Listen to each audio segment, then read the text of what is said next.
Hello students, welcome to the class 11 Microeconomics, in which we have already discussed the two chapters, that is Introduction chapter and Consumer Equilibrium chapter. Today we will discuss the new chapter, chapter 3, that is Theory of Demand. In this chapter we will see what is demand and how consumer behave in demanding a particular commodity in the market. Let us consider the concept of demand. You generally use three words, that is desire, want and demand, and a similar thing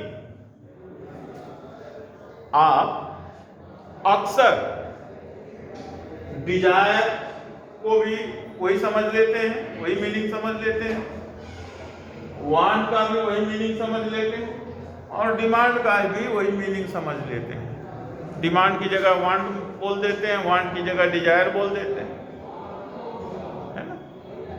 लेकिन वास्तव में इन तीनों शब्दों का economics में अलग अलग meaning है, तभी तो इनका तीन नाम है। ठीक है, आइए देखते हैं इन शब्दों में के मीनिंग में क्या बारीकी से डिफरेंस है। वो डिफरेंस बहुत की बारीकियों को समझने की कोशिश कीजिएगा। Let us consider the meaning of desire. Desire means just a wishful thinking as a person doesn't have money to buy a commodity. Desire means wishful thinking. हमारी इच्छा हो जाती है, हमारी इच्छा है कि हमें ये चीज मिल जाए, यह वस्तु मिल जाए। हमारी इच्छा होती है कि हम आसमान में स्वतः उड़ने लग जाएं। कोई भी डिजायर हो सकती है, विशफुल है। It doesn't mean that it will actually happen. इसका यह मतलब नहीं है कि यह वास्तव में होगा ही। हमारी इच्छाएं असीमित हैं और प्रतिक्षण बदलते रहती हैं। ठीक है, और हमारा इच्छाओं पर जल्दी से नियंत्रण नहीं रहता, यह बहुत तेज गति से भागती है। ठीक है, so desire means the wishful thinking, सिर्फ हमारे दिमाग में हो जग गया। Now come to the word want. A desire becomes a want if it is supported by ability to pay and willingness to spend. और यही इच्छा, यही डिजायर वांट में कन्वर्ट हो जाता है जब हम उसको मांगने की क्षमता रखते हैं, उसको पे करने की क्षमता रखते हैं। If it is supported by ability to pay, हम अपने अंदर आर्थिक दक्षता दिखाते हैं अपनी इच्छाओं की पूर्ति करने के लिए और उस पर खर्च करते हैं, तो वह डिजायर वांट में कन्वर्ट हो जाता है। ठीक है, तीसरा है डिमांड।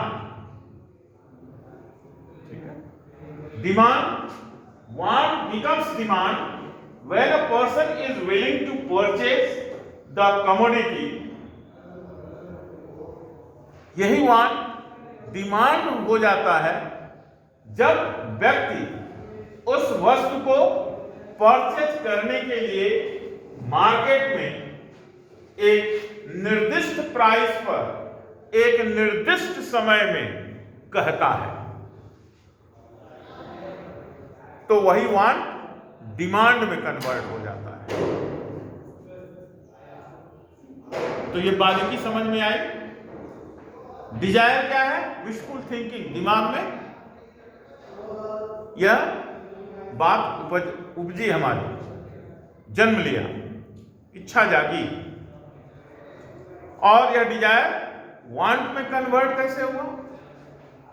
जब हमने उस इच्छा को पूर्ति करने की दक्षता दिखाई, एबिलिटी दिखाई, उसका प्राइस पे करने की एबिलिटी अपने अंदर दिखाई, तो वह डिजायर जो है वांट में कन्वर्ट हो गया। और यही वांट जब हमने एक्चुअली मार्केट से खरीद लिया तो वांट हो गया। जिस समय खरीद लिया वांट हो गया, हमने डिमांड हो गया, हमने डिमांड किया, दो मुझे ये price.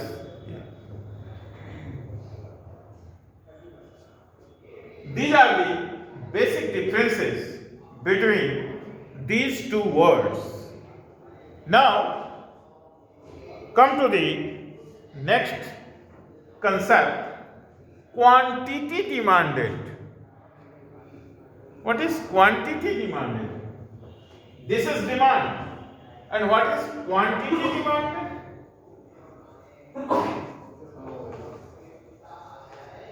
Quantity demanded. When the demand of a person for a particular commodity demanded in market at a particular price and at a given period of time for a certain amount of a particular commodity, then it is called quantity demanded. एक निर्दिष्ट समय पर, निर्दिष्ट price पर, एक निर्दिष्ट quantity की जब हम डिमांड करते हैं मार्केट में, तो वह क्वांटिटी डिमांडेड हो जाती है, मात्रा। ठीक है। नेक्स्ट पॉइंट है kinds of demand. There are 3 kinds of demand.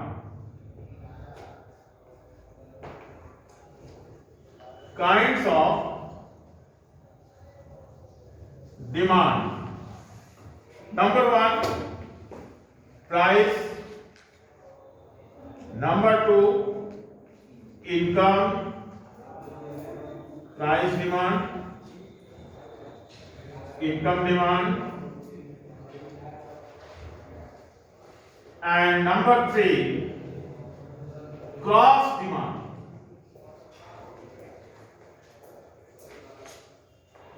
These are the 3 types of demand.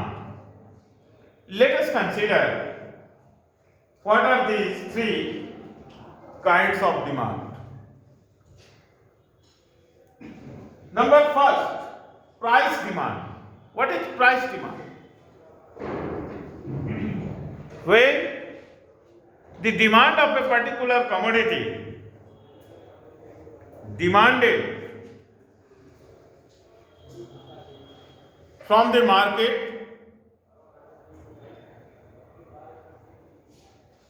at a given price, then it is called demand. But according to the price, as price increasing, the demand is going to decrease. Price decreasing, the demand of that commodity is going to increase. It is affecting the quantity demanded by the person in the market due to the price. That is why it is called price demand. Price के कारण अगर किसी वस्तु की मांग घटती या बढ़ती है एक निर्दिष्ट समय पर एक निर्दिष्ट वस्तु की, तो उसे कहते हैं प्राइस डिमांड। अब आइए देखते हैं दूसरा क्या है, इनकम डिमांड। इनकम के आधार पर, व्यक्ति के इनकम के घटने बढ़ने से अगर किसी वस्तु की निर्दिष्ट प्राइस पर क्वांटिटी की डिमांड घटती या बढ़ती है, उसे इनकम डिमांड कहते हैं। इनकम की वजह से क्वांटिटी डिमांड घट बढ़ रही है, इसलिए इसको इनकम डिमांड कहते हैं। और तीसरा टाइप है cross demand. What is cross demand? There are two types of commodities, substitute goods and complementary goods. What is substitute goods? That one commodity can be used in place of another and provide the same characteristics, same satisfaction, same desire can be fulfilled. For instance, we can use pencil for writing in place of pen, or we can use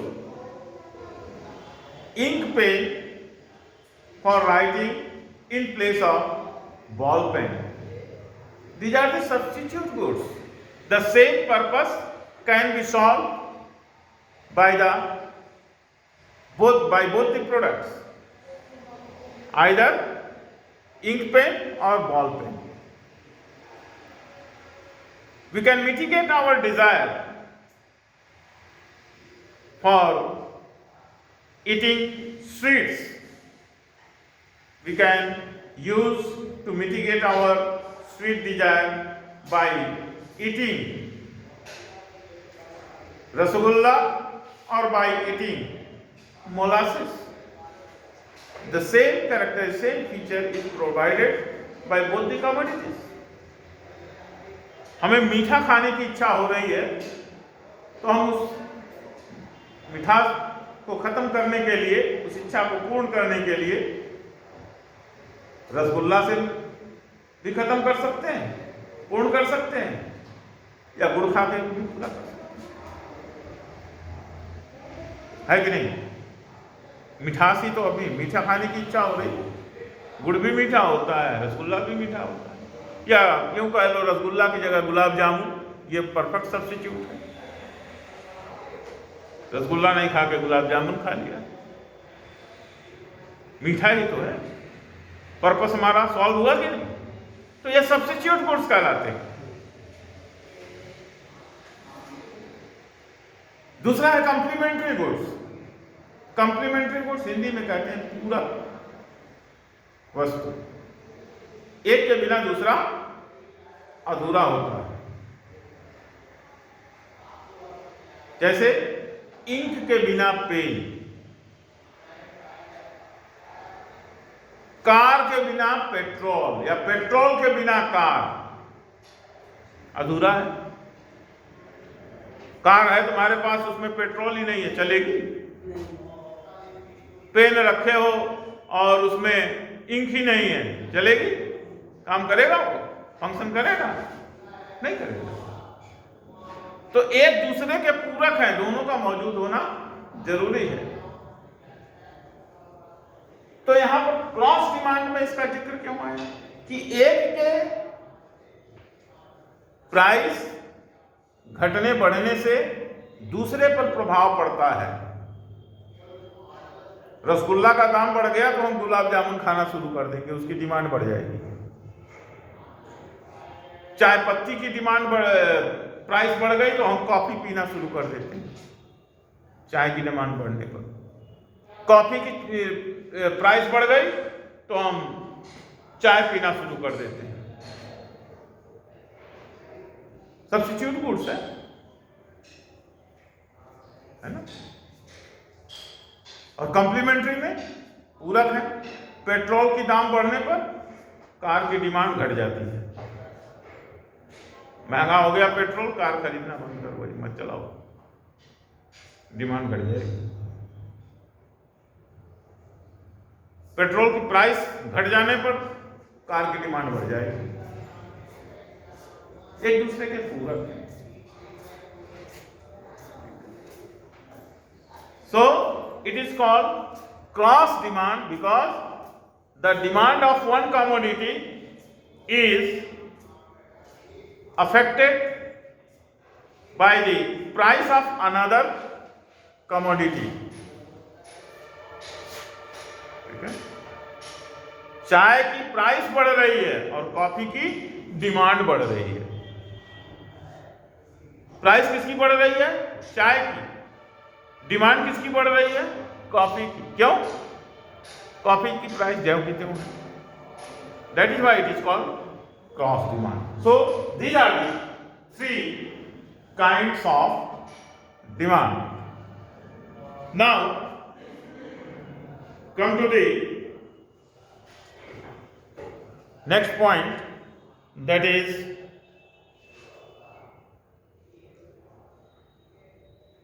other things being equal assumptions. All these kinds of demand will affect by assuming other things constant or other things